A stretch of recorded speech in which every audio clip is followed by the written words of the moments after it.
My name is Amelia. I teach at an international school here in Uganda. Like many people around the world, we have felt the brunt of the pandemic. Our students have found and continue to find working online very challenging. It is especially a challenge for the younger kids that are not as independent in navigating programs. I am fortunate to have a job. Many other teachers are out of jobs. Many children have no or have limited access to learning. Hi, my name is Elise Sheedy, and I am a special education classroom assistant in the United States, specifically at Chicago Public Schools. Since COVID has happened and we have gone virtual, my team has been faced with a lot of challenges, and sometimes it can be very defeating trying to meet the needs of our diverse learners. Some of the things we are working on are interventions. What can we do, or what can we take that we did in the classroom and now apply it to virtual learning? And we are learning every single day what works, what doesn't, what our students are responding to, and what they need a little bit more work with. Another one of the things that we're working on, which has been quite a challenge, is getting those students to turn in work. Everything is done virtually now. Yeah, we could send home workbooks, but how do we know that they're completing them? These students that I work with rely so much on physical prompting and, just sitting there working right next to them, helping them along the way, giving those times for breaks and, rewarding them when they complete one thing and then coming back. It's like, how do we apply that to virtual? I can't wait to get back in the classroom and give them all a hug, because they rely so much on being in school, and I just can't wait to see them again. بسم الله الرحمن الرحيم. من اليمن حيث يتواصل الانقلاب والحرب منذ 6 سنوات متتالية أحدثكم عن مأساة التربويين هناك، وقتل 1500 منهم وجرح 2600 ونزوح 20,000 معلم ووفاة 14 تربوي تحت التعذيب في سجون الحوثيين. لقد أصبح التعليم في صنعاء وعدة محافظات يمنية أداة للتعبئة العسكرية ورافد ثري للحرب، ولم يعد ناتج التعليم هناك معنيا بالحياة والعمل والسلام، إنه يتعلق بالحرب والموت والعنف. إن تعديل المناهج الدراسية بمحتوى طائفي من قبل جماعة الحوثي سينتج جيلا من ملايين الأطفال المحاصرين بالعنصرية وثقافة العنف والكراهية. وإن مشروع تقسيم اليمن سيؤثر على وحدة التعليم والوئام الاجتماعي لمجتمعنا. نحن في نقابة المعلمين اليمنيين ندعو المجتمع الدولي لحماية التربويين وحماية التعليم من الهجمات، ودعم جهودنا في أن يظل التعليم في اليمن ذا طابع مدني ووطني مع منهج دراسي يبني السلام والاستقرار للأجيال المقبلة في اليمن. وشكرا جزيلا لكم.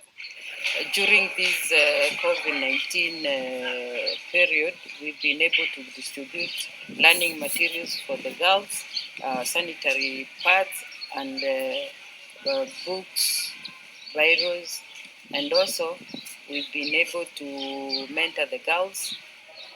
Also, when you I have to walk from my home to the households, and most of the time you find the distance is very long because girls are in different areas, and you have to get to their areas of residence, and it takes a lot of your time, a lot of walking, because at times I walk for 45 minutes going and coming back like 45 minutes also.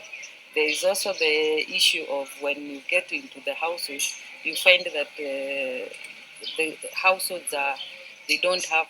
मेरा नाम अनंत व्यास है।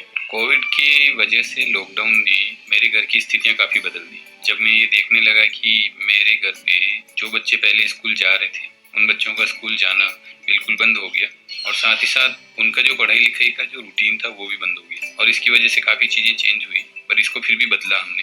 पहले उनके लिए थोड़ा सा पढ़ाई का माहौल बनाया, एक समय तय किया, समय तय करने के बाद कुछ क्या पढ़ना है, इस तरह से चीज़ों को शामिल किया और साथ ही साथ ये भी देखा कि अभी के इस कोविड के कठिन समय में कौन से तरीके उपयोग में लिए जा सकते हैं। जैसे यूट्यूब ऑनलाइन जो स्कूल की क्लासें चलती थी वो, प्लस कुछ ऐसी ग्रुप लर्निंग जो सिर्फ अपने घर के आसपास के बच्चों से कवर हो पाए। इस वजह से काफ़ी फ़ायदा भी हुआ, बच्चों को एक सीक्वेंस मिला और मेरे घर पे बड़ी बच्ची को देखकर छोटी बच्ची ने भी उन चीज़ों को फॉलो करने की कोशिश की। सो अपने आप में ये एक नया अनुभव था, लेकिन बच्चों की पढ़ाई हमारी उतनी ज़्यादा प्रभावित नहीं होने दी क्योंकि नए नए तरीके, बिल्कुल नई नई जानकारियाँ हम लोगों को पता करनी पड़ी और पता करके हमने उसका उपयोग भी किया।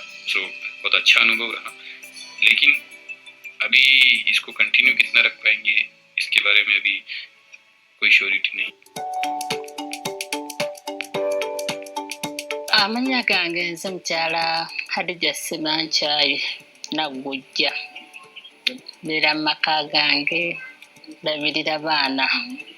Ekiseera kino ekya covid nzeemu ebintu bingi okugeza nga kulabirira abaana, kubeera omuyonjo n'okutetenkanya abaana bange banaabeerawo batyo.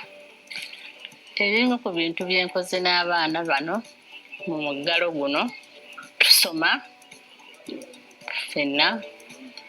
Nze nga maama nkizudde nti okusoma kulungi nnyo, era nkubiriza abazadde bannange nti okusoma bwe kuddamu tutwale abaana basome ate era tubayambengako. Hello, I'm Dr. Steve Perry, the head of schools for the Capital Preparatory Schools in Connecticut and New York, here in the United States of America. We are a school network that serves some of the poorest children in the United States of America.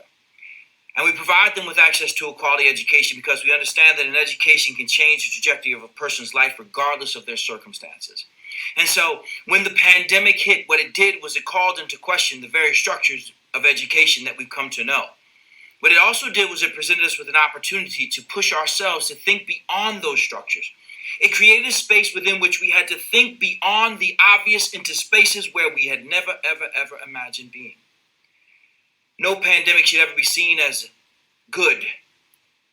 But in some of the most difficult circumstances, opportunities arise. And so we have had to be leaders in this time, and we are excited about the time that is to come.